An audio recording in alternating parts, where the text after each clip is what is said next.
День депортации татар. Это депортация крымско-татарского народа, преступная депортация, геноцид. Депортация в 1944 году произошла. Ну, депортация была татарского народа. Это да. Не знаю, к сожалению. Мая 1944 года это это день депортации крымских татар из Крыма.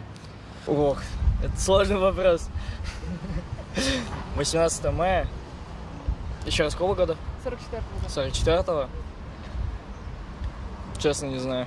18 мая 1944 года депортация крымских татар. 18 мая 44-го, ну это сразу после победы. Отмечали, наверное.